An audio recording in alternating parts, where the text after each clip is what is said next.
Je te donnerai 1 million si tu me guéris, ricana le millionnaire avant que l'enfant ne le touche. Et si un milliardaire, paralysé et empoisonné par son propre cynisme, se relevait après un étrange rituel effectué par un garçon de la rue sans nom? Et si ce médecin bizarre était en fait une victime de sa propre corporation insensible? Avant que nous commencions cette histoire, dites en commentaire de quelle partie du monde vous regardez aujourd'hui. Si quelqu'un avait dit que le destin d'Alejandro Torres serait changé par un garçon avec une manche déchirée et un stéthoscope jouet, il aurait ri et ajouté une remarque moqueuse. Mais c'est bien là que tout a commencé. Alejandro Torres détestait les parcs, surtout le dimanche. Surtout ce parc bruyant, avec une forte odeur de pop-corn et des groupes d'enfants qui couraient toujours trop près de sa poussette. Il détestait leurs cris, leurs jouets, leur liberté. Il s'asseyait à l'ombre de la statue de Platon, entouré par le silence. Pas parce que le parc était devenu plus calme, mais parce que la sécurité, polie mais insistante, repoussait tout le monde à 20 mètres à la ronde. Torres avait eu un AVC il y a quelques années. Sa moitié gauche était complètement paralysée, la droite presque insensible. Il pouvait parler, penser, mépriser, et il le faisait avec la précision d'un scalpel. « Qu'est-ce que vous jouez ici ?» lança-t-il vers un groupe d'enfants. « Nous sommes des médecins, » répondit joyeusement une fille avec 2 couettes et un dossier en plastique à la main. « Nous sauvons des vies, vous en sauvez. Savez-vous que tout le monde meurt? Même vous, surtout vous, si vous soignez aussi mal que vous vous déguisez. » Les enfants furent déconcertés, certains pleurèrent, mais un garçon resta debout, petit, maigre, la tête découverte, avec un regard très sérieux. Un stéthoscope rouge pendait à son cou, jouait certes, mais il le tenait comme un chirurgien son scalpel. « Vous voulez être guéri ?» demanda-t-il calmement en regardant Torres droit dans les yeux. Le sarcasme dans la voix d'Alejandro était presque affectueux. « Je suis payé par les meilleures cliniques du monde pour mes soins. Elles n'ont pas réussi. Et toi, en échange d'un gâteau, tu vas me réparer le cerveau par derrière? » « Non, » répondit le garçon, en échange d'1 million. Si vous vous relevez après mon traitement, vous me donnerez 1 million. Sinon, rien. Alejandro le regarda longuement, comme pour l'étudier. Il avait vu beaucoup de menteurs, d'escrocs, de fanatiques. Mais dans les yeux de ce garçon, qui s'appellerait plus tard Lucas, il y avait autre chose, un calme étranger aux enfants. Une étrange confiance. Et comment vas-tu faire ça? La confiance est la condition principale. Vous devez me laisser faire le rituel. Ne pas rire, ne pas gêner, juste faire confiance. Torres ricana. Ses gardes échangèrent un regard. L'un d'eux se pencha. « Monsieur, voulez-vous qu'on intervienne? » « Non, » coupa-t-il. « Qu'il soigne, ça sera intéressant. Et ensuite, vous pourrez porter plainte pour fraude. » Lucas sortit de son sac une petite boîte découpée dans une boîte à chaussures. Dedans, il y avait des rubans colorés, un caillou et une photo. Il étala tout à côté de lui, faisant des gestes et murmurant des mots à peine audibles. Alejandro le regardait, sentant quelque chose d'oublié depuis longtemps, quelque chose d'illogique, s'agiter en lui. Le garçon toucha sa main. Sa paume était chaude, inhabituellement chaude. « C'est prêt, » dit-il. « Demain, vous vous lèverez. N'oubliez pas le million. » Il rassembla ses affaires et partit sans mot grandiloquent ni spectacle. Il s'éloigna vers les arbres plus denses et les maisons plus vieilles. Un des gardes murmura, « Génial. Il n'a même pas essayé, il agit juste. » Alejandro sourit aussi, mais avec un goût étrange. Il rentra chez lui dans son habituel morne, s'endormit dans son lit technologiquement avancé avec un système de rotation automatique du corps et se réveilla avec une douleur. Mais cette douleur était différente. C'était comme une crampe. Il pensa d'abord que c'était une réaction aux médicaments, puis un nouveau dysfonctionnement. Mais quand il baissa les yeux, ses yeux s'élargirent. Le gros orteil de son pied droit bougea. Il se concentra, essaya à nouveau. Un autre mouvement. Il n'en croyait pas ses yeux. Il appela l'aide-soignante, puis le médecin, puis toute une équipe. Ses mains tremblaient. Pour la première fois depuis longtemps, ces tremblements n'étaient pas seulement dus à la colère. Quelques heures plus tard, il tenait le mur pour se soutenir, mais il tenait debout. « C'est impossible », disait le neurologue. Vous aviez une interruption complète de la conduction de la moelle épinière. C'est un miracle. Ce n'est pas un miracle, murmura Torres. C'est une dette.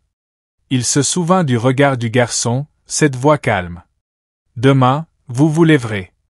Il se leva. Il devait maintenant retrouver celui qui l'avait guéri. Il rêvait qu'il courait, maladroitement, essoufflé, mais il courait. À chaque tournant, ce n'était ni la maladie ni la mort qui le rattrapait, mais l'ombre au visage de garçon. À son réveil, le soleil frappait les fenêtres avec une audace comme s'il savait que ce jour serait spécial. Mais contrairement au rêve, il n'y avait pas de course. Il y avait des pas lents, hésitants, les premiers depuis des années. Il s'accrochait à la rampe comme au dernier argument dans une dispute avec la réalité. Il fit 10 pas de son lit au fauteuil. Chaque pas demandait un effort, mais chaque pas était réel. Le monde en lui bourdonnait de changements. Il ne savait pas comment expliquer cela. Les médecins non plus. Le scanner ne montrait rien de surnaturel. Les dégâts à la moelle épinière restaient, mais d'une manière ou d'une autre, les chaînes neuronales commençaient à se régénérer. Cela n'arrivait jamais ou très rarement. Une régénération neuronale spontanée, disait-il, et ajoutait, c'est inexpliqué, mais peut-être instable. Il hocha la tête, mais savait une chose, ce n'était pas un hasard. Le lendemain, il alla au parc, sans garde, sans annonce, sans fauteuil roulant. Il vint simplement s'asseoir sur le même banc sous la statue de Platon. Les gens ne le reconnurent pas. Un homme âgé, gris, avec une canne, en manteau simple. Il attendait. « Où est ce garçon » demanda-t-il aux enfants qui jouaient à côté. « Quel garçon » ? « Celui avec le stéthoscope rouge. »« Il s'appelle Lucas. » Ils échangèrent un regard et haussèrent les épaules. Personne ne savait, personne ne se souvenait. Peut-être venait-il d'un autre quartier, venait ici tous les jours, restait du matin au soir, parfois seul, parfois dans la foule, parfois des reporters s'approchaient. La nouvelle du miracle commençait à filtrer dans la presse. Il balayait tout cela d'un geste et cherchait Lucas. Un soir, alors que les feuilles tombaient déjà sur l'asphalte, un homme s'assit à côté de lui, un sans-abri dans une veste imprégnée de fumée, mais avec des yeux vifs. « Vous le cherchez » demanda-t-il doucement. Alejandro le regarda avec méfiance. « Lucas, je sais de qui vous parlez. Je l'ai vu faire ça. Où il est, je ne sais pas exactement, mais on l'a vu plusieurs fois près de l'ancienne école à la périphérie, là où les maisons ont été démolies. Il y a maintenant un refuge ou quelque chose du genre. Le toit fuit, mais ça n'intéresse personne. L'adresse ? » L'homme donna un carrefour. Alejandro sortit son portefeuille et tendit un billet. « Ce n'est pas pour l'argent, » répondit-il en balayant la main. « C'est bien quand les riches cherchent les bonnes personnes, pas l'inverse. » L'école dont il parlait semblait sortie du temps. Des graffitis sur les murs, des fissures dans les fenêtres envahies par des ronces le long de la clôture. Sur la porte, une pancarte annonçait la démolition, mais derrière on entendait une voix d'enfant, des rires. Quelqu'un chantait. Il traversa la cour et poussa la porte. À l'intérieur, ça sentait la poussière, la soupe et quelque chose de chaud et humain. Les murs étaient décrépits, mais couverts de dessins d'enfants, des dizaines, peut-être des centaines. Il la vit en premier, une vieille dame en foulard, le visage fatigué mais les yeux gentils. « Excusez-moi, je cherche un garçon nommé Lucas. » Elle s'immobilisa, puis se redressa. « Vous êtes Alejandro Torres ?» « Oui, » répondit-il d'un signe de tête silencieux. « Il disait que vous viendriez. Où est-il ? » « Il est dehors, mais il reviendra bientôt. » Elle avança, montra des photos accrochées au mur. Des maisons avant et après. Il s'arrêta. Sa main trembla en voyant un logo. Son logo. Oui, ces maisons avaient été démolies selon son projet. Ils avaient été relogés dans nulle part. Aucune compensation. Il n'avait pas protesté. Il n'avait plus la force. Rester ici, elle, Lucas et quelques familles. Alejandro resta silencieux. Chaque mot de cette vieille dame le frappait, ou plutôt, le chirurgien en lui. Sa mémoire d'homme d'affaires ressuscita nettement les détails. Expropriation, liquidation, fonds non résidentiels. Il se souvenait même d'une réunion où quelqu'un avait dit « Il y a des vieux et des migrants qui vivent là, ce n'est pas un problème. » Il n'avait pas contesté. À l'époque, ça lui était égal. Et voilà qu'il se tenait dans ce refuge en ruine où vivait le garçon qu'il avait sauvé. Soudain, Lucas apparut dans l'encadrement de la porte, toujours le même, mais plus du tout jouet. Ses yeux étaient plus sérieux que ceux d'un enfant. Il s'approcha et dit, « Je savais que vous viendriez. »« Pourquoi avez-vous fait ça ?» demanda Alejandro d'une voix rauque. « Parce que vous étiez seul, et une personne seule n'est pas un verdict, parfois c'est même un miracle. » Il ne parla pas du million, ne fit pas référence aux promesses, il s'approcha simplement et murmura, « Maintenant, c'est votre tour. » Il pensait tout connaître, l'argent, le travail, les gens. Mais ce soir-là, en parcourant les couloirs sombres de l'école abandonnée avec un bol de soupe à la main, il comprit qu'il n'avait jamais connu le prix de la honte. Les premiers jours, il venait simplement, s'asseyait dans un coin et observait. Parfois, il apportait de la nourriture, parfois des médicaments, parfois il restait silencieux. Personne ne le chassait, mais personne ne se pressait non plus pour l'embrasser. Il était reçu avec un respect méfiant. Trop bien habillé, trop raide, étranger. Alejandro se sentait observé. On ne lui faisait pas confiance, et il l'acceptait. Il lavait le sol pour la première fois. Un vrai sol, rugueux, avec des coulures de peinture et des taches séchées. Le nettoyage avançait lentement, ses jambes flanchant, ses mains endolories. Il ne se plaignait pas. Lucas lui tendait silencieusement un chiffon et le regardait. Tout changea un soir. Il pleuvait. Le toit fuyait au-dessus de l'ancienne remise. L'eau tombait directement sur le lit de l'enfant. Carmen, la grand-mère de Lucas, essayait de boucher la fuite avec une couverture. Sans dire un mot, Alejandro enleva son manteau en cachemire, grimpa sur le rebord de la fenêtre et commença à soutenir le toit avec une planche. « Vous allez tomber, dit-elle, fatiguée. »« Je suis déjà tombé. »« Il n'y a pas plus bas, répondit-il. Quand il revint au sol, pieds nus, mouillés, les mains sales, les enfants rirent pour la première fois non pas près de lui, mais avec lui. Cette nuit-là, il resta dormir sur un vieux matelas dans le couloir, sans oreiller, sans les boutons habituels du lit. Juste une couverture et le silence. Le matin, Carmen lui apporta une tasse de thé, l'attendit sans un mot et partit. Il comprit qu'il était maintenant des leurs. Lucas l'observait avec une tranquille méfiance. Il ne manifestait aucune admiration ouverte, il acceptait simplement. Voilà l'homme qui était en haut, maintenant ici, à côté, sans couronne, sans fauteuil. Pourquoi as-tu gardé le silence sur la démolition de la maison? Demanda un jour Alejandro. Qu'est-ce que ça aurait changé? Haussa les épaules le garçon. On n'aurait pas récupéré la maison. Ni le grand-père qui est mort là-bas, ni les voisins qui ont été dispersés. Je pensais que c'était mieux que vous voyiez tout par vous-même. J'ai vu. Il n'avait pas vu que la destruction, il avait vu les conséquences. Avant, les chiffres dans les rapports étaient abstraits. Des maisons démolies. Cela sonnait comme un plan, pas comme une tragédie. Maintenant, ces maisons dormaient dans les couloirs, portaient des chaussures déchirées, enseignaient aux enfants à lire près des fenêtres d'où le vent soufflait à travers les fissures.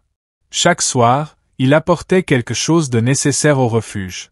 D'abord des vêtements chauds, puis un générateur portable, ensuite des gants de travail, des clous, des lampes. Il n'appelait pas ses assistants, ne faisait pas de selfies, tout faisait lui-même. Et plus il faisait, plus il comprenait. Il ne réparait pas, il rendait. Un soir, Lucas s'approcha de lui. « Tu pourrais tout acheter comme avant. Pourquoi ne le fais-tu pas? » « Parce qu'avant, je construisais sur papier, maintenant c'est avec mes mains. Et c'est seulement comme ça que je comprends combien chaque brique coûte. » Lucas le regarda longtemps. Il y avait quelque chose de nouveau dans ses yeux. La vie? Ce soir-là, il jouait aux cartes pour la première fois. Lucas, deux autres enfants et Alejandro. Il perdit, mais riait, et ne se souvenait pas quand le rire avait été pour la dernière fois une vraie expression, pas un simple mécanisme de défense. Le lendemain, il apporta un projet. « Qu'est-ce que c'est ?» demanda Carmen. « Un plan. Je veux reconstruire les maisons. D'abord deux, près du parc, puis l'école, puis le quartier, mais ce ne seront pas des gratte-ciel, de vraies maisons pour les gens. » Elle le regarda longtemps, puis dit doucement, « Les gens n'ont pas besoin de palais. Ils ont besoin de croire qu'on ne les chassera pas. Cette fois, je l'ai enlevée, maintenant je veux la rendre. Il comprenait que ce n'était que le début. Rendre ne signifie pas effacer, mais peut-être qu'on peut apprendre à vivre avec ça et faire autrement. Ce même soir, Lucas était assis sur le rebord de la fenêtre et écrivait quelque chose dans un cahier. Alejandro s'approcha. « Qu'est-ce que tu écris ?»« Une liste des personnes à aider. Qui est encore dehors? Qui est malade? Je veux tous les rassembler. Tu es encore un enfant. Mais pas idiot. » Alejandro hocha la tête. Il commença aussi une liste, dans son propre carnet, de ceux à qui il devait quelque chose, et commença par lui-même. Le matin commença dans un silence étrange. Aucun pas de Carmen dans la cuisine, aucune de ses récriminations. Même la bouilloire se taisait, et c'était plus effrayant que n'importe quel cri. Lucas fut le premier à remarquer que sa grand-mère ne s'était pas levée. Il s'approcha de sa chambre, frappa doucement, puis poussa la porte. Carmen était allongée sur le côté, le visage pâle et la respiration irrégulière. Ses lèvres étaient sèches, la peau d'un gris jaune. Elle ouvrit les yeux, regardant ailleurs, et murmura « De l'eau ». Lucas courut à la cuisine, mais ses mains tremblaient et il faillit renverser un verre. Sa grand-mère but à peine, une gorgée, puis ferma de nouveau les yeux. Alejandro, à ce moment-là dans la cave, aidait à renforcer les poutres. On l'appela et il arriva aussitôt. Quand il vit Carmen, son cœur se serra, non pas de peur, mais d'un sentiment qu'il appelait auparavant faiblesse. Maintenant, il savait, c'était de l'amour. « Vous avez appelé un médecin ?» demanda-t-il. Une vieille infirmière expliqua que cela pouvait être un problème de rein, peut-être une insuffisance. « Et nous n'avons ni argent ni voiture, » répondit quelqu'un. « Nous avons les deux, » dit Alejandro. « Préparez-vous. » Ils partirent à trois, lui, Lucas et Carmen, qu'on installa délicatement sur la banquette arrière. En chemin, le garçon resta silencieux, tenant la main de sa grand-mère et murmurant « Tu vas guérir. Je ferai comme avec Alejandro. Je peux le faire. » À l'hôpital, tout se passa rapidement. Examen d'urgence, brancard, chaise roulante. Lucas ne quittait pas sa grand-mère d'une semelle. Il essayait encore, le même rituel que dans le parc, les mêmes gestes, les mêmes paroles. Alejandro vit Lucas sortir cette même boîte avec les rubans et les pierres, la poser près de la tête du lit, fermer les yeux, rester silencieux, attendre rien. Les médecins sortirent une demi-heure plus tard. Une femme d'âge moyen, au visage fatigué mais bienveillant, les regarda. « Votre grand-mère a une insuffisance du rein gauche, le droit aussi est en mauvais état. Une greffe est nécessaire, en urgence. Je paierai tout ce qu'il faut, » déclara Alejandro. L'argent n'était pas un problème. Le problème, il y a peu de donneurs en ce moment. Lucas resta de pierre. Les yeux embués, mais il ne pleura pas. Il regardait ses mains, celles qui avaient un jour guéri, et maintenant le vide. « Pourquoi ça ne marche pas ?» murmura-t-il. « Pourquoi pas maintenant ?» Alejandro s'assit à côté. Sa voix était basse, rauque. « Parce que tu n'es pas Dieu, Lucas. Tu n'es qu'un garçon. Tu m'as donné ce que la science ne pouvait pas donner. Mais c'est autre chose. C'est le corps, la douleur, le sang. » Il se tut, puis ajouta doucement. « Peut-être que maintenant c'est mon tour. » Le lendemain matin, il fit des analyses. « Compatibilité parfaite », déclara le médecin avec prudence. « Vous n'êtes plus tout jeune, et n'avoir qu'un seul rein fonctionnel est un risque. » « Vous êtes sûr? » »« Absolument. » Avant de signer les papiers, Lucas s'approcha de lui. « Pourquoi faites-vous ça ?» Alejandro le regarda longuement. « Pour que tu ne perdes pas ce que j'ai perdu à jamais. »« Quoi ? » ?»« Celui qui t'aime, sans condition, sans peur, sans calcul.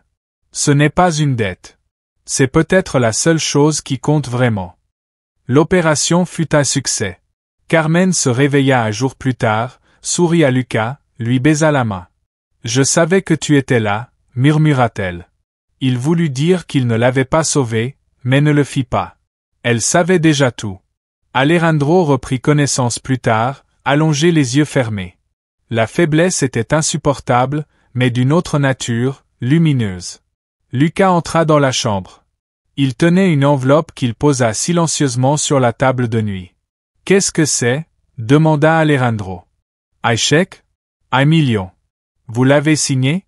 Je le déchire. » Il sortit un papier de sa poche, le déchira en deux et le jeta à la poubelle. Pourquoi Lucas s'est-il assis à côté ? Parce que les vrais actes ne s'achètent pas. Pour ce que vous avez fait, on ne paie pas. On remercie. Il se leva et sortit, laissant derrière lui le silence. Alejandro ferma les yeux et sourit pour la première fois depuis de nombreuses années. Pas un sourire d'affaires, ni poli, ni faux, un vrai sourire. Il savait qu'il y aurait beaucoup de douleur et de travail à venir, mais il savait déjà pourquoi vivre. Quelques mois après sa sortie, Alejandro creusait lui-même la terre avec une petite pelle, le flanc bandé, portant une chemise serrée. Il traçait une tranchée pour l'eau, et si quelqu'un qui le connaissait il y a un an l'avait vu, il n'aurait pas cru. « Fais attention, ne te force pas trop », dit une infirmière en observant ses mouvements. « J'ai déjà donné un rein. Mes muscles tiendront », répondit-il avec un sourire en coin. Il avait perdu du poids, était devenu plus faible, marchait lentement avec une canne, mais dans chacun de ses gestes, il y avait quelque chose de nouveau, la persévérance, un sens, un but. Dans l'ancienne école abandonnée, le travail battait son plein. Selon son projet, on créait ici l'Institut Carmen. Un centre éducatif pour les enfants des quartiers détruits. Pas simplement un refuge, ni une salle de classe avec du papier peint, mais un vrai endroit où les enfants pourraient vivre et apprendre en sécurité et avec intérêt. Chaque matin, il venait là comme un ouvrier. Parfois avec des papiers, plus souvent avec des outils. Il n'était pas un dirigeant, mais un participant, il soulevait des caisses, peignait les murs, vérifiait la ventilation. Les enfants n'avaient plus peur de lui. Il était devenu pour eux l'oncle Alejandro. Parfois avec des bonbons, parfois avec des blagues, parfois juste présent. Il s'asseyait par terre avec eux, assemblait des jeux de construction, lisait des contes. « Vous étiez vraiment milliardaire ?» demanda un jour un garçon. « Je l'étais », répondit-il. « Maintenant, je suis un homme. » Il ne vivait plus dans un manoir. Il avait acheté un petit appartement près de l'école, cuisinait et faisait sa lessive lui-même. Parfois Carmen veillait à son alimentation, mais autrement, il apprenait à vivre à nouveau sans domestique, sans chauffeur, sans isolement du monde. Lucas n'était presque plus un enfant. Il avait grandi, portait des lunettes, tenait des cahiers avec des notes soignées. Il suivait des cours spéciaux que Alejandro avait lui-même financés et se préparait à entrer en école de médecine. C'est lui qui fut le premier à prendre la parole lors de l'ouverture de l'Institut Carmen. La salle était pleine, enfants, parents, bénévoles, ouvriers, caméras, fonctionnaires, tous étaient présents.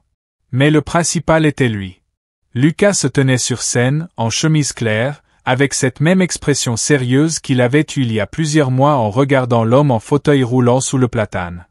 Un jour, je jouais au docteur, commença-t-il, et j'ai dit à quelqu'un que je pouvais le guérir. J'avais alors 9 ans. Et vous savez quoi ? Je ne savais pas si j'en serais capable, mais j'y croyais. Il regarda la salle, puis ajouta, « Il ne m'a pas guéri avec son corps, mais avec ses actes. » Il a montré que tout mal causé à autrui peut commencer à être réparé. Pas avec de l'argent, mais avec les mains, avec les choix, avec les actes. Je veux devenir médecin. Je veux aider les autres comme on m'a aidé. Il se retourna. Au premier rang, Alejandro était assis avec une canne, sans costume, simplement un pantalon en velours, une chemise, les yeux pleins de larmes. Lucas s'approcha et le prit dans ses bras. « Tu seras toujours celui qui m'a guéri », murmura-t-il. Ils restèrent silencieux. Les mots étaient inutiles. La dernière scène. Le parc où tout avait commencé. Alejandro était assis sur un banc sous le platane. Les enfants jouaient au docteur. Lucas, devenu grand, se tenait à côté, observant. Une fillette courut vers lui. « Oncle Alejandro, es-tu déjà allé chez le médecin ?»« Oui, » répondit-il avec un sourire. « Même chez le meilleur. » « Lequel ? » ?»« Celui qui ne soignait pas le corps, mais l'âme. » Il ferma les yeux et respira l'odeur de l'été, du vent, des rires, des feuilles. Tout cela existait avant, mais il ne l'avait jamais entendu. Maintenant, il entendait. Il n'était plus milliardaire, mais un homme trouvé par la rédemption. Et surtout, il comprenait que le vrai héritage ce ne sont pas des chiffres à la banque, mais ce que l'on laisse aux autres. Par les actes, par l'amour, par ceux qui continuent le chemin.